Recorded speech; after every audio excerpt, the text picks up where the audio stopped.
Desde los dioses del Olimpo hasta el horóscopo del domingo, el ser humano nunca ha dejado de creer. ¿Por qué seguimos buscando lo trascendente, incluso cuando decimos ser ateos?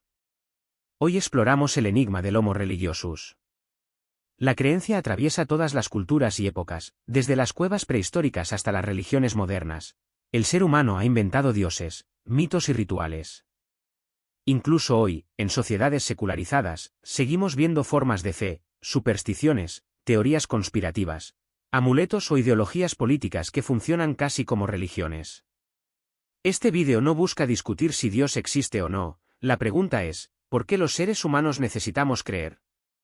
Para responderla, integraremos la biología, la psicología, la sociología, la historia y la filosofía.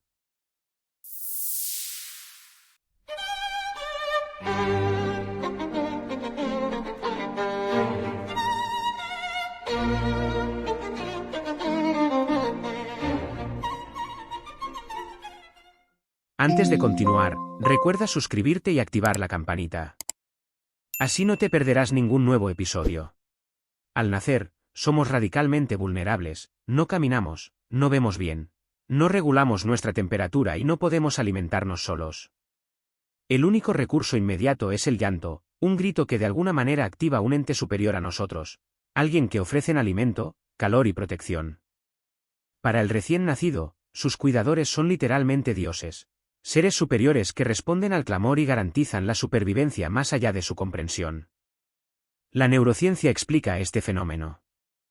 Los recién nacidos poseen reflejos primarios como la succión, la prensión palmar y el reflejo de búsqueda, todos regulados por el tronco encefálico. El sistema límbico procesa emociones básicas de apego, mientras que la amígdala y el hipocampo participan en la formación de la memoria afectiva temprana.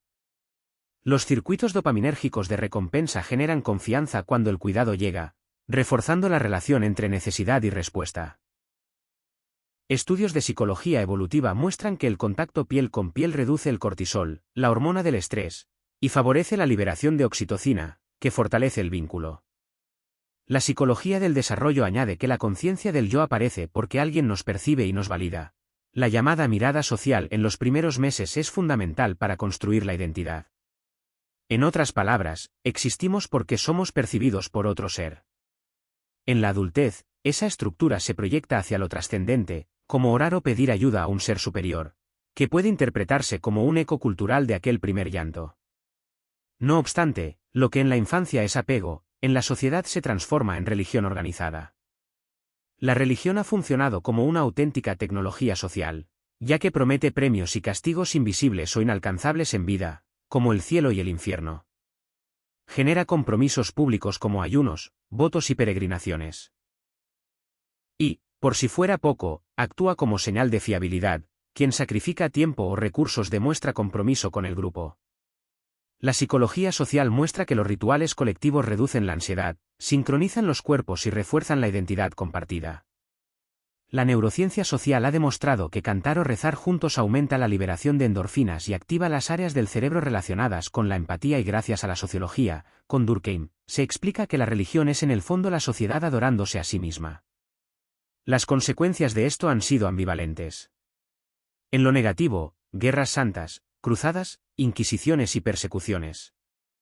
En lo positivo, movimientos de justicia social inspirados en la fe, como Martin Luther King en Estados Unidos o Bartolomé de las Casas en la defensa de los pueblos indígenas en América. El filósofo Slavoj Žižek añade que incluso las ideologías modernas se comportan como religiones seculares. El comunismo promete un paraíso futuro, una sociedad sin clases, y tiene textos sagrados, profetas, mártires y rituales. El consumismo también actúa como religión, sus templos son los centros comerciales, sus mandamientos son, consume y progresa, y su cielo secular es la promesa del bienestar perpetuo. El nacionalismo reproduce elementos religiosos, himnos, banderas y mitos fundacionales. El Homo religiosus no desapareció con la modernidad, solo cambió de símbolos. Aún así, los ritos son necesarios, ya que se trata de coreografías de atención colectiva. El filósofo Byung-Chul Han señala que, sin ritos, la vida se convierte en una mera sucesión de tareas, y que los ritos hacen que lo repetitivo adquiera sentido. Los ritos ordenan el tiempo, marcan transiciones vitales y generan cohesión comunitaria, como es el caso del matrimonio, el funeral, el saludo o una procesión. La sincronía en el canto, la danza o la marcha libera endorfinas y fortalece los lazos sociales. Hay infinidad de ejemplos. En el sintoísmo japonés, los rituales de purificación y los matsuri celebran la armonía con la naturaleza. En la Amazonía, los rituales con ayahuasca integran lo espiritual y lo comunitario. En el sijismo, el langar es una comida comunitaria que simboliza igualdad y fraternidad. Cuando los ritos tradicionales desaparecen, surgen sustitutos, como rutinas obsesivas, consumismo o rituales digitales como dar like o revisar notificaciones compulsivamente. Es por esa necesidad de ritos, de una sincronización humana y por dar sentido a nuestra existencia que las religiones han mostrado distintos caminos a la misma necesidad. El politeísmo caracterizó a las primeras civilizaciones, Mesopotamia, Egipto, Grecia, donde cada fuerza natural tenía su divinidad. Después surge el enoteísmo con un dios principal sobre los demás. Tenemos a Marduk en Babilonia, a Mon-Ra en Egipto, el Yahvé temprano en Israel. Más tarde, aparece el monoteísmo con un dios único y absoluto. En Israel, tras el exilio babilónico, se consolida Yahvé como creador universal y de ahí surgirán el cristianismo y el islam. Las razones fueron múltiples: política, porque un rey implica un dios; ética, porque leyes universales requieren una autoridad universal; e identidad, porque un dios exclusivo diferenciaba a un pueblo frente a sus vecinos. Pero no todas las culturas siguieron ese proceso. El hinduismo conserva un panteón amplio pero admite devociones monoteístas. En China, el taoísmo y el confucianismo se centran en la armonía social y cósmica, sin un dios único. Las religiones yoruba mantienen una multiplicidad de orisas, sin negar la posibilidad de lo divino en todas partes. El monoteísmo no fue el destino inevitable de las religiones, sino una estrategia histórica particular en muchas culturas. ¿Pero por qué nuestro cerebro sucumbe a los dioses? ¿Qué nos lleva a creer en lo irracional? ¿Por qué es más fuerte este impulso que nuestra razón? Resulta que el cerebro humano es, ante todo, una máquina de detectar patrones.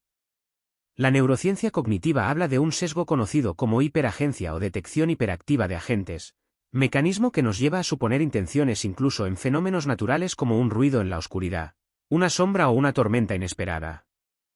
Evolutivamente era más adaptativo equivocarse creyendo que había un depredador oculto que ignorar un peligro real, ya que quien sobreestimaba la presencia de agentes sobrevivía más que quien los subestimaba. Este programa sigue instalado en nuestro cerebro y lo vemos en ejemplos cotidianos. Reconocemos caras en las nubes o en el humo, tocamos madera para evitar la mala suerte, evitamos el número 13, seguimos rituales deportivos o buscamos en el horóscopo explicaciones. Nuestro cerebro es tan sensible a la agencia que prefiere inventar causas antes que aceptar el azar. Skinner lo demostró con un experimento tras colocar palomas en una caja que dispensaba comida al azar. Al no comprender la aleatoriedad, las palomas comenzaron a repetir movimientos extraños como girar sobre sí mismas o picotear en cierto ángulo, convencidas de que esas acciones provocaban la recompensa. Habían desarrollado supersticiones, y los seres humanos con un cerebro mucho más complejo, hacemos lo mismo. Asociamos conductas o símbolos a resultados sin relación causal. La frontera entre religión y superstición es difusa, ya que ambas cumplen funciones similares: reducir la incertidumbre, generar sensación de control y dar sentido a lo incomprensible. Hoy lo vemos en prácticas muy extendidas como las cartas del tarot, amuletos, rituales personales antes de un examen o incluso teorías conspirativas que funcionan como mitologías modernas.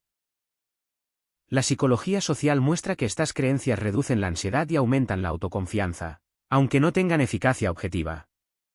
Lo más curioso es que incluso quienes se declaran ateos mantienen creencias irreconocidas, energías cósmicas, vibraciones positivas, números de la suerte o frases como «todo pasa por algo». Desde la antropología, hay casos que refuerzan esta idea como los cultos cargo de Melanesia, donde comunidades indígenas interpretaron los aviones y suministros de la Segunda Guerra Mundial como regalos divinos de los antepasados, o el raelismo, un movimiento contemporáneo que entiende a los dioses antiguos como extraterrestres avanzados y buen ejemplo de ello es la fascinación moderna por los Anunnaki de Sumeria. Es una reelaboración de la misma necesidad de atribuir agencia a lo incomprensible. Los estudios de neurociencia añaden que el cerebro humano está diseñado para buscar narrativas. La corteza prefrontal genera explicaciones incluso cuando no hay datos suficientes, y esto alimenta tanto la religión como la superstición. La neurociencia demuestra que la fe y los rituales producen efectos reales en el cuerpo y la mente, alivian el dolor, reducen la ansiedad y favorecen una mejor recuperación. Incluso el placebo funciona aunque el paciente sepa que es un placebo, porque lo decisivo no es la sustancia en sí, sino la expectativa y la percepción de cuidado. Uno de los experimentos más citados sobre este tema fue realizado en hospitales estadounidenses y se centró en la oración intercesora. Los pacientes fueron divididos en 3 grupos, aquellos por los que se rezaba y se les informaba de ello, aquellos por los que no se rezaba y se les informaba, aquellos por los que se rezaba, pero sin informarles. El resultado fue sorprendente. Los pacientes del tercer grupo mostraron una evolución similar o levemente mejor, lo que coincide con los efectos de apoyo emocional indirecto. Los del segundo grupo no tuvieron diferencias relevantes. Sin embargo, los del primer grupo presentaron más complicaciones e incluso mayor mortalidad. La hipótesis es que la expectativa de recibir un milagro redujo su implicación activa en la recuperación. Dejaron de esforzarse en terapias y cuidados al confiar en una fuerza externa. Un claro ejemplo del llamado efecto nocebo, donde una creencia puede generar un impacto negativo en la salud. Estos hallazgos muestran que lo importante no es si la oración cambia la enfermedad desde fuera, sino cómo la creencia subjetiva transforma la experiencia interna del paciente. El consuelo de sentirse acompañado, cuidado o bendecido puede aliviar el sufrimiento y mejorar la calidad de vida, mientras que una expectativa mal gestionada puede ser contraproducente. Existen innumerables ejemplos culturales que confirman esta relación entre fe, ritual y salud. El curanderismo latinoamericano combina hierbas, cantos y gestos rituales que, más allá de su posible eficacia farmacológica, generan un poderoso impacto psicológico en quien cree en ellos. La medicina tibetana integra mantras, rezos y visualizaciones como parte del proceso terapéutico, favoreciendo un estado de calma y confianza que complementa los remedios físicos. En África, en Oceanía y en otras comunidades indígenas los rituales de sanación cumplen funciones similares. No garantizan una cura biológica, pero sí una reconfiguración de la experiencia del dolor y de la esperanza. La clave, por tanto, no está en la existencia objetiva del milagro, sino en cómo la fe, la expectativa y la dimensión simbólica de los rituales influyen en la manera en que los seres humanos viven, enfrentan y resignifican la enfermedad. Hemos visto que la sanación chamánica es común en lugares muy lejanos, pero hay muchos más relatos que se repiten a lo largo de la mayoría de mitologías, y es que aparecen en culturas muy distintas, sin contacto entre sí, porque reflejan algo profundo en la mente humana. La concepción virginal o el nacimiento prodigioso. En casi todas las culturas encontramos la idea de un hijo que nace de manera extraordinaria, Jesús de una virgen, Krishna de un vientre divinizado, Huitzilopochtli fecundado por una bola de plumas, o Goranchacha en los Andes, nacido de un rayo de sol. Carl Jung explica que estos nacimientos milagrosos son arquetipos, sirven para marcar al héroe como alguien fuera de lo común, distinto al resto, alguien que no pertenece al mundo ordinario sino al mundo de lo divino. Y la neurociencia lo confirma, nuestro cerebro presta más atención y recuerda mejor las historias que rompen las expectativas, a esto se le llama el efecto de violación de expectativas, ya que si un nacimiento es milagroso, no lo olvidamos, se graba con más fuerza en la memoria colectiva. Los héroes solares y las divinidades del sol. El sol aparece en Egipto como Ra, en Grecia como Apolo, en India como Surya y en los Andes como Inti. La pregunta es, ¿por qué siempre el sol sobre la luna? La respuesta está en la biología, dependemos del sol para sobrevivir. La vitamina D, la regulación del sueño y la agricultura, todo depende de la luz solar, pues el sol es vida, y nuestro cuerpo lo sabe, incluso antes de que la ciencia lo demostrara. Y la sociología nos dice algo más, el sol ordena los calendarios, marca las estaciones, los ciclos agrícolas y las festividades. Sin el sol, no hay tiempo ni sociedad organizada, por eso tantas religiones hicieron del sol un dios supremo. Era el reloj, la energía y la vida al mismo tiempo. La muerte y resurrección, los dioses que mueren y vuelven a nacer. Osiris en Egipto, Dionisio en Grecia, Tammuz en Mesopotamia, Atis en Frigia. O incluso Cristo en el cristianismo, la idea de un dios que muere y regresa aparece una y otra vez. La psicología nos dice que esto simboliza resiliencia, la capacidad humana de superar pérdidas, guerras o catástrofes, por lo que el mito enseña que la vida no termina en la tragedia, que siempre hay una esperanza de renacimiento. La biología refuerza esta visión, ya que en la agricultura, la semilla muere al ser enterrada bajo tierra, pero de ella nace una nueva planta. Ese ciclo universal fue observado por todas las culturas agrícolas. que lo tradujeron en relatos de dioses que mueren y resucitan, aunque en el fondo, estos mitos nos enseñan que la vida y la muerte no son opuestos absolutos, sino fases de un mismo ciclo. Los diluvios universales. Desde la Biblia con Noé, hasta el mito sumerio de Utnapishtim en la epopeya de Gilgamesh o el diluvio de Deucalión en la mitología griega, las culturas han transmitido relatos donde el mundo es arrasado por el agua. ¿Por qué se repite tanto este motivo? La sociología nos dice que los diluvios transmiten la memoria colectiva de catástrofes reales, como las crecidas del Tigris y el Éufrates, o las inundaciones periódicas del Nilo. Experiencias que marcaron a pueblos enteros y quedaron fijadas como advertencias. La psicología evolutiva añade algo más: estos relatos canalizan la culpa y el castigo. Refuerzan la idea de que los desastres naturales son consecuencia del desorden social o moral.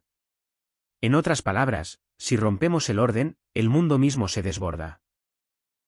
Y no se trata solo de Europa o Medio Oriente. En América también encontramos diluvios universales que no tienen relación con la Biblia. Por ejemplo, los aztecas narraban que los dioses destruyeron una de las edades del mundo con un gran diluvio, donde solo sobrevivieron Tata y Nené refugiados en un árbol hueco, o en el Popol Vuh de los mayas. Los hombres de madera fueron aniquilados por una inundación enviada por los dioses como castigo. Estas historias muestran que el miedo al agua desbordada, y la idea de un castigo cósmico, son universales. Y no podemos olvidar la subida del nivel del mar causada por la última era glacial de hace 12.000 años atrás. Este es un mapa durante la última glaciación y los lugares inundados donde se han hallado vestigios humanos. Los sacrificios fundacionales. Piensa en Abraham dispuesto a sacrificar a Isaac, en los sacrificios aztecas al sol o en Ifigenia en la mitología griega, entregada para que la flota pudiera zarpar a Troya. Desde la neurociencia social sabemos que el dolor compartido activa el córtex cingulado anterior, una región clave para la empatía. Cuando un grupo presencia o participa en un sacrificio, se refuerza la conexión emocional entre sus miembros. Durkheim, desde la sociología, lo definió como una auténtica dramatización de lo social. El sacrificio no es solo un acto religioso, es una forma de que el grupo se reafirme a través de la pérdida común. Sufrimos juntos, y por eso existimos como comunidad. El descenso al inframundo. Orfeo desciende a rescatar a Eurídice, Inanna baja al mundo subterráneo en Mesopotamia, y en el cristianismo Jesús desciende a los infiernos tras su muerte. ¿Qué significa este viaje universal? Freud lo interpretó como el retorno al inconsciente reprimido. Descender es enfrentarse a lo que negamos, a lo que no queremos mirar. Jung, por su parte, lo llamó la noche oscura del alma, un momento inevitable de quiebre antes de renacer transformados. Y la neurobiología ofrece datos fascinantes. Muchas experiencias cercanas a la muerte incluyen visiones de túneles y luces brillantes, que se debe a la falta de oxígeno en el córtex visual. El cerebro al límite genera imágenes que luego se integran en relatos míticos de viajes al más allá. Figuras mediadoras o redentoras. Casi todas las culturas desarrollan la idea de un mediador entre lo humano y lo divino. En el cristianismo es Jesús, en el Islam, Mahoma, en el budismo, el propio Buda como guía del Dharma. Entre los aztecas, Quetzalcóatl, en África Occidental, los orisas median entre los humanos y Olodumare. Incluso en Oceanía, Maui roba el fuego para entregarlo a los hombres, actuando como puente entre mortales y dioses. La psicología social explica que obedecemos mejor a un líder carismático que a una abstracción invisible. La neurociencia muestra que confiar en un protector activa oxitocina y dopamina, los mismos circuitos que usamos en los vínculos de apego, y además, el sesgo de autoridad refuerza esta tendencia. Solemos aceptar con menos crítica lo que dice una figura percibida como superior, y por eso, estos mediadores se convierten en la voz de lo divino. El juicio de las almas. En Egipto, Anubis pesa el corazón contra la pluma de Maat. En el zoroastrismo, el alma cruza el puente Chimbat. En el cristianismo, está el juicio final, y en culturas mayas, los dioses del Xibalbá examinan a los muertos en pruebas terribles. Psicológicamente, esto nace de nuestra teoría de la mente. Imaginamos observadores invisibles que evalúan lo que hacemos, incluso cuando nadie nos mira. Sociológicamente, esto crea control social. Quien teme el castigo eterno, respeta la norma incluso en soledad. La diosa madre. Desde las figurillas paleolíticas hasta Cibeles en Frigia, Isis en Egipto, Parvati en la India, Tonantzin en México o Yemayá en la santería, la madre divina aparece en todas partes. Biológicamente, tiene sentido, nuestro primer vínculo es con la madre, fuente de alimento y protección. John Bowlby explicó que el apego infantil es la base de todos los apegos adultos y la neurociencia confirma que la presencia materna activa nuestro sistema dopaminérgico, un patrón que se proyecta simbólicamente en una madre cósmica que nos cuida y nos acoge. El sesgo de disponibilidad también influye, como el vínculo materno es tan intenso en la experiencia temprana. Lo extrapolamos fácilmente a lo religioso. El héroe traicionado por un amigo. Jesús con Judas, Osiris con Seth, Sigfrido en la mitología germánica, o incluso figuras del Popol Vuh donde los gemelos divinos son engañados por rivales. Psicológicamente refleja el miedo al freerider, el aprovechado que se beneficia del grupo pero lo destruye desde dentro. Evolutivamente, los grupos pequeños no podían sobrevivir sin confianza y narrar traiciones enseñaba a reconocer señales de engaño y sancionarlas. El sesgo de negatividad lo potencia, recordamos más los eventos dolorosos, como una traición, que los neutros o positivos, y por eso, el traidor queda grabado en el mito como advertencia perpetua. Revelaciones en montañas o lugares sagrados. Moisés en el Sinaí, Zaratustra en el monte Sabalan, Mahoma en Hira, Buda bajo el árbol Bodhi en Bodh Gaya, los incas en el Cusco como ombligo del mundo, en Oceanía. Muchos mitos ubican los encuentros con lo divino en volcanes o cimas. La neurociencia muestra que las vistas amplias desde las alturas activan la red de modo por defecto, ligada a experiencias de trascendencia y autotrascendencia. La psicología ambiental añade que los lugares elevados reducen ansiedad y dan sensación de control. Desde la cima se domina el horizonte. El sesgo de disponibilidad vuelve a aparecer, lo que nos impacta visualmente como un paisaje imponente. Lo percibimos como más divino y memorable. Aguas sagradas, bautismos y purificaciones. El bautismo cristiano, las abluciones islámicas, las aguas del Ganges en la India, los baños termales japoneses con carácter espiritual, o las fuentes sagradas en culturas celtas o los cenotes como entradas al mundo espiritual para los mayas. Biológicamente, el agua es esencial, hidrata, limpia, renueva, e inconscientemente la asociamos con salud y vida. La neurociencia demuestra que el contacto con agua reduce el cortisol y genera calma, por eso, sumergirse no solo limpia el cuerpo, también renueva la mente. Aquí interviene el sesgo de asociación. Como siempre experimentamos bienestar tras beber o bañarnos y el agua se carga simbólicamente de poder espiritual. Como vemos, nuestro cerebro y nuestras sociedades responden a las grandes preguntas de la existencia con los mismos padrones. El Homo religiosus no inventó estos mitos por azar, los creó porque nuestra biología, nuestra psicología y nuestra vida en comunidad los hacían inevitables. Llegamos a la gran pregunta, ¿por qué, a pesar de todo nuestro conocimiento, de la ciencia y de la tecnología, seguimos cayendo rendidos ante profetas y líderes que potencian nuestras supersticiones? Theodor Adorno ya lo señalaba en sus estudios sobre el autoritarismo, los seres humanos tenemos una predisposición psicológica a delegar en figuras fuertes la responsabilidad de pensar y decidir, porque el carisma de un líder sustituye la complejidad de la realidad por certezas simples. Dietrich Bonhoeffer, enfrentado al nazismo, lo llamó la estupidez social, no porque la gente fuera ignorante, sino porque al actuar en masa dejamos de pensar críticamente. En grupo, la obediencia parece más fácil que la reflexión. La psicología evolutiva añade algo más, seguir al rebaño es, muchas veces, una estrategia de supervivencia. El cerebro economiza energía siguiendo al carismático o copiando al grupo, lo llamamos sesgo de conformidad. La neurociencia muestra que, cuando nos dejamos guiar, liberamos dopamina y reducimos el estrés. En definitiva, seguimos escuchando a los profetas no porque seamos irracionales, sino porque nuestro cerebro se ha especializado en buscar seguridad, optimizar el esfuerzo y fomentar la cohesión social. Cuando la humanidad dejó de conformarse con la mera supervivencia, empezó a buscar justicia, bondad y trascendencia. La religión lo llama Dios, la filosofía lo llama ética, la ciencia lo traduce en curiosidad y conocimiento. Por ello, lo religioso no consiste solo en creer en dioses, sino en no soportar el sinsentido. Y como hemos visto, más allá de credos, todos compartimos lo mismo, nacemos llorando, buscando respuesta. Os preguntaréis, ¿cómo podemos recordar esa humanidad?